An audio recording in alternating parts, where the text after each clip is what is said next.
The Lion and the Four Scholars. Deep in the green heart of the jungle, four friends walked along a winding dirt path. Vidya and Alok led the way, talking loudly about the many prizes they had won at school.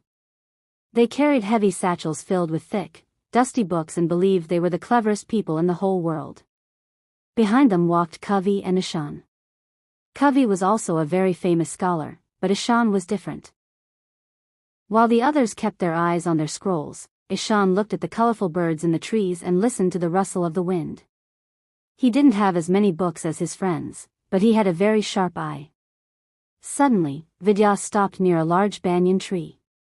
In the tall grass lay a heap of white, sun-bleached bones. "Look!" Vidya cried, his eyes sparkling.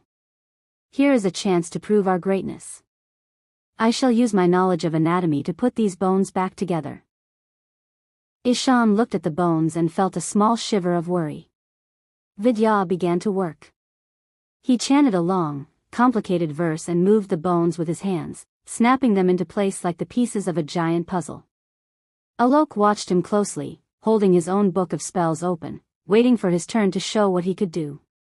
Soon, a perfect skeleton stood before them. It was large, with a long tail and a heavy skull. "See?" Vidya bragged to Kavi. "No one else could have built such a frame." Kavi nodded, impressed by the sharp teeth and the powerful legs of the bony creature. Then it was Alok's turn. "A skeleton is only a frame," he said proudly. "I will give it muscle, skin, and fur." He began to wave his hands over the bones. Ishan watched the beast begin to change, and the hair on his arms stood up. He realized exactly what kind of animal it was. The creature now looked like a magnificent, sleeping beast with golden fur. Ishan grabbed Kavi's sleeve. "Stop," he whispered. "This is a lion.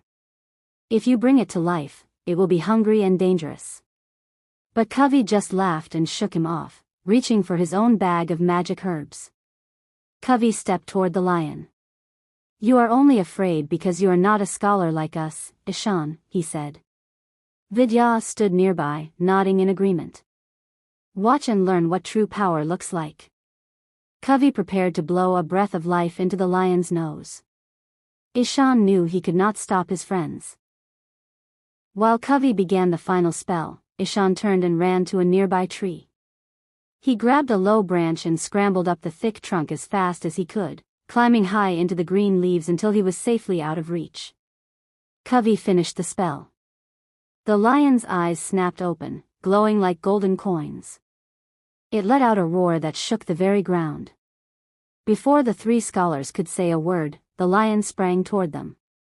High in the tree, Ishan sighed sadly. His friends were very clever, but they had forgotten to be wise.